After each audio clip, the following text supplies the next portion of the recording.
खुशामदीद दोस्तों। उम्मीद है आप सब लोग खैर खैरियत से होंगे। तो फाइनली वो दिन आ गया जिसका हमें इंतज़ार था। हम पिछले कुछ तकरीबन 2 हफ्तों से हर न्यू हाई को जो ऑल टाइम हाई बनता है, ये एक्सपेक्ट कर रहे थे कि टॉप एंड प्लेस हो गया है इस ग्रीन वाली वेव 3 का और ये रेड वाली वेव 5 का। लेकिन हर दफ़ा ही हमारे साथ एक एक्सटेंशन आने की वजह से एक न्यू हाई आ जाता था और हम किसी सब्सटेंशियल टॉप की तरफ नहीं पहुंच सके थे। तो आज मार्केट ने नया ऑल टाइम हाई बनाया है 3500 के ऊपर। ये forex.com है, इसके ऊपर आज का मैक्सिमम है जी 3500.10। तो अब हम सबसे पहले इन बॉक्सेस से जान छुड़ा लें, जो हमारे माइक्रो और नैनो वेव्स थी इनसे भी जान छुड़ा लें और हम अपने ये एक्सटेंशंस भी हटा दें। कंप्लीट हो गया है ये 3503 तकरीबन इसने टारगेट किया है। ये कौन सा टारगेट था जी हमारा? ये लेंथ ऑफ 1 2 3 और add to length of wave 4। ये देख रहे हैं, लेंथ ऑफ वेव 1 2 3 इसको ऐड किया है वेव 4 में। वेव 4 शैलो थी और वेव 5th एक्सटेंडेड थी, यानी 1 2 और 3 की जो लेंथ है यहां से लेके यहां तक जो लेंथ है, यही सेम लेंथ वेव 4 की है। खैर, अब आप को पहले थोड़ा सा ये ब्रीफ कर दूं।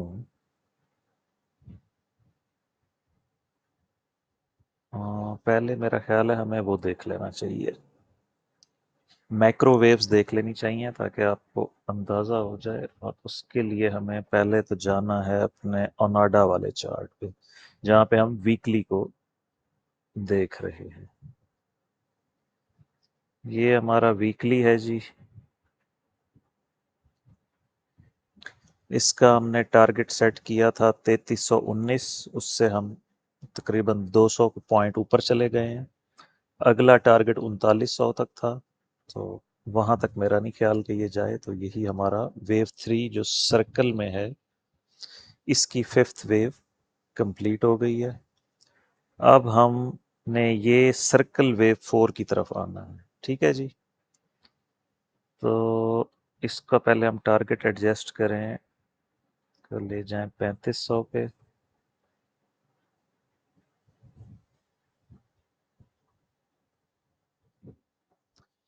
ठीक है जी। अब हमारे पास जो टारगेट है वो आप समझ लें कि अब जो करेक्शन स्टार्ट हुई है, मेरे हिसाब से मैं गलत भी हो सकता हूँ, ये लेबलिंग गलत भी हो सकती है, लेकिन फिलहाल हमारा ये सर्कल वेव 1 कंप्लीट है, सर्कल वेव 2 कंप्लीट है और ये जो बिगेस्ट वेव थी वेव 3 ये कंप्लीट हो गई है। एक्सटेंशन दर एक्सटेंशन, और इसकी 5th वेव भी एक्सटेंडेड निकली। ठीक है जी। अब हमने 3500 से आना है कम अज कम 2994 तक, आइडियली 2718 तक।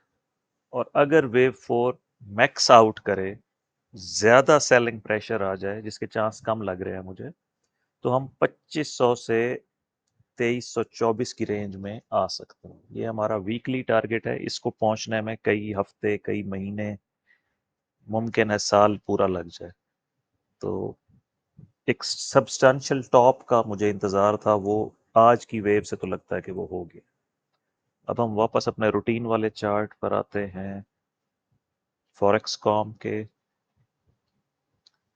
अच्छा, इसमें हम डेली पहले चार्ट कवर कर लें।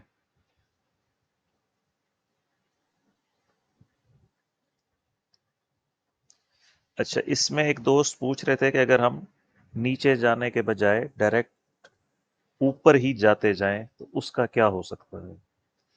उसमें यह हो सकता है कि ये जो वेव 4 हमारी बॉटम हुई है 2832 पे, इसके अगेंस्ट हम अप रहें। अब इसके अगेंस्ट हम अप कैसे रह सकते हैं? ये जस्ट उस दोस्त का जवाब दे रहा हूँ जिन्होंने पूछा है कि अगर हम मुसलसल ही अप जाएं, उसके लिए हम इसको लेंगे वेव 1, इसको लेंगे वेव 2, ये सारी की सारी वेव 3, और फिर एक वेव 4 करेक्शन तब भी आनी है, और फिर एक वेव 5 जो फिर हमें 3900 तक ले जाएगी, जो अगला टारगेट है।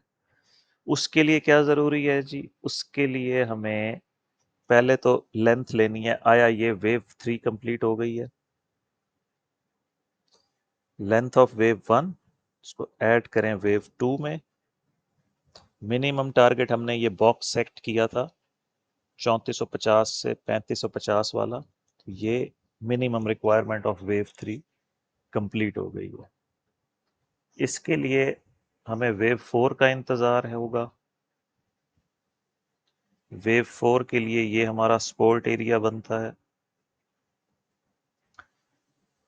मिनिमम 3364, आइडियली 3282, और मैक्सिमम 3218। आप ये समझ लें कि जो दोस्त ने पूछा है उसमें हम इसको ए बी सी के बजाय 1 2 3 4 5 लेंगे, कि वेव 5 में 5 वेव्स हैं, और उस सूरत हाल में हम 3900 तक स्ट्रेट अवे जा सकते हैं। लेकिन उसकी शर्त ये है कि प्राइस 50% से ज़्यादा ड्रॉप ना हो। तो ये ऑल्टरनेटिव है, ये मेरा प्राइम सिनेरियो नहीं है। मेरा प्राइम सिनेरियो वही है जो मैंने आपको वीकली चार्ट पे दिखाया है, कि हमने मिनिमम और आइडियली 2700 से 2900 तक जाना है। ये मेरा सिनेरियो नहीं है। एक दोस्त ने पूछा है कि क्या ये पॉसिबिलिटी है, तो हाँ, पॉसिबिलिटी ज़रूर है ये, लेकिन मेरा ये प्राइम वेव काउंट नहीं है इस तरह से कि ये मैं इसको ए बी 1 2 3 4 और 5 पे ले जाऊं। लेकिन उसकी फरमाइश पे हम इसको ऐसे ही छोड़ देते हैं कि ये डेली पे रहे और हमें डिस्टर्ब ना करे। मैं इसको बिल्कुल पीछे ले जाता हूँ। अब हम आ जाते हैं अपने 4 आवर पे या 1 आवर पे, क्योंकि मेरे हिसाब से हमारा टॉप इन प्लेस हो गया है। हम अपने प्राइस रिवर्सल बॉक्स में पहुंच चुके हैं। अच्छा जी, अब फिर से माइक्रो और नैनो का काम शुरू है। टेक्निकली ये मूव है 3500 से लेकर 3372.14। मेरी अ, जो एक्सचेंज है फॉरेक्स कॉम, तो ये तकरीबन 128-29 पॉइंट्स की मूव है। ये क्लियर इम्पल्स है, प्रॉपर रिजेक्शन है, जिसका मैं आपको कह रहा था। लेकिन इसका जो 1 आवर चार्ट पे वेव स्ट्रक्चर है वो अगली है, बदसूरत है, अनक्लियर है। टेक्निकली मैं इसको 3 वेव काउंट कर सकता हूँ। कर तो हम 5 भी सकते हैं, कि हम इसको 1 2 3 4 5 ले लें, लेकिन ये बहुत अगली 5 वेव्स हैं। मेरे हिसाब से इसको हमें 1 2 और 3 में लेबल करना चाहिए, और वेव 4 का वेट करना चाहिए, और एक डिप या 2 डिप्स और आ जाएं, फिर ये एक खूबसूरत स्ट्रक्चर बन जाएगा और क्लियर 5 वेव्स आ जाएंगे। तो हम इसको अब लेबल करते हैं डाउन साइड की तरफ। वेव 1, वेव 2, वेव 3, वेव 4 और वेव 5। इस तरह से हो जाए तो खूबसूरत है। और इसका हम अब सपोर्ट एरिया भी ले लेते हैं।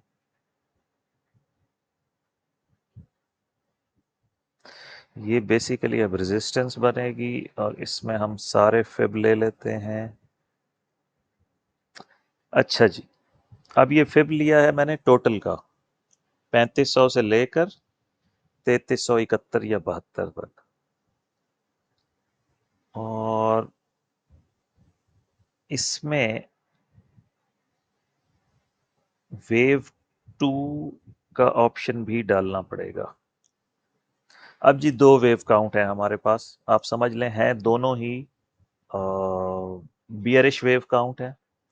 एक में डायरेक्ट सेल ऑफ कर रहे हैं हम, आप यूं समझ लें कि हमारे पास 1 2 3 वेव्स हुई हैं, ये चौथी यहीं पे कहीं पे कंप्लीट हो जाएगी, उसका फिब लेते हैं और फिर हम पांचवी में डायरेक्ट सेल ऑफ की तरफ जाएंगे।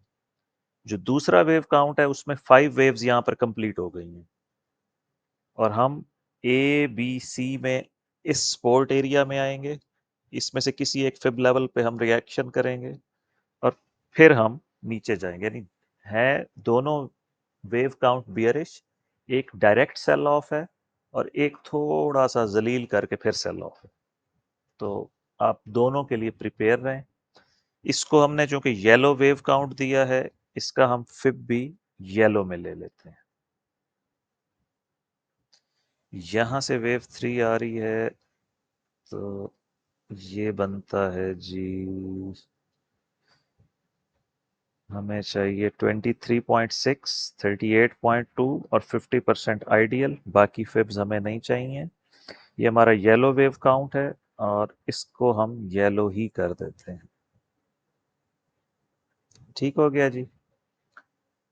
अब इसकी रिक्वायरमेंट है जनाब वाला, मिनिमम रिक्वायरमेंट पूरी हो गई है जी, 3408। ठीक है। अब जब प्राइस दोबारा 3372 क्रॉस करेगी तो मोस्ट प्रोबेबली हम इस येलो 5 वेव में नीचे आएंगे और ये फर्स्ट इम्पल्स कंप्लीट होगा। वो जो मैं आपको हर वीडियो में अपनी बताता था कि फर्स्ट 5 वेव्स डाउन और 3 वेव्स पुल बैक चाहिए, तो ये हम उसी की तरफ जा रहे हैं। वो शुक्र है कि शुरू हो गया है और मेरे पास वेव काउंट भी खत्म हो गया था। अब ऊपर में, और कल भी हमने इनको लेबल नहीं किया फिफ्थ वेव को, इंटरनल स्ट्रक्चर में नैनो वेव्स को और कितना काउंट करूं। अच्छा जी। अब और दूसरा वेव काउंट हमारे पास है कि ये सारे का सारा वेव 1 है, ये सारे का सारा वेव 2 है और फिर हम जाएंगे वेव 3 में नीचे और फिर वेव 4 और फिर फर्दर डाउन वेव 5। इसको हम डिग्री बढ़ा देते हैं, सब माइक्रो कर देते हैं और इसका कलर हम वाइट कर देते हैं क्योंकि इसका सपोर्ट जोन वाइट है। ठीक है जी। इसको अब आप अपने चार्ट्स पे इसी तरह लेबल कर लें और ये दो सिनेरियो समझ लें। इनवैलिडेशन पॉइंट क्या है जी? इनवैलिडेशन पॉइंट है कि अगर प्राइस 3472 क्रॉस करती है और सब एक छोटी विक 3-4 पॉइंट ऊपर यानी 75 तक 80 तक, डजेंट मैटर। अगर प्राइस 90 क्रॉस कर जाती है या 3500, तो दैट मीन्स कि ये वेव 2 नहीं है, क्योंकि वेव 2 के लिए ये मैक्सिमम हद होती है 78.6, वरना आइडियली वेव 2 को गोल्डन रेशो से रिएक्ट करके वापस चले जाना चाहिए, या मैक्सिमम है। अगर वो मैक्सिमम क्रॉस कर जाए तो वो वेव 2 नहीं होगी और 3500 क्रॉस करने के बाद कंफर्म हो जाएगा कि ये जस्ट करेक्शन थी, 3 वेव्स थी, क्योंकि मैंने इसको यहाँ तक 3 वेव्स ही गिनाया ये येलो में। तो हम इसको फिर 1 2 3 के बजाय ए बी सी करेंगे। लेकिन टेक्निकली वेव काउंट जो मेरा इतने अरसे से चल रहा है वो कंप्लीट हो चुका है, इसलिए मेरा फोकस एक डीपर करेक्शन पे है और मैं उसी की तरफ ही जाऊंगा। तो दोस्तों आज की वीडियो में आपको इतना ही बताना था। वीकली स्नैरियो भी आपने देख लिया है, डेली में भी आपको मैंने वो दे दिया है। यहाँ पर किधर गया हमारा स्पोर्ट एरिया,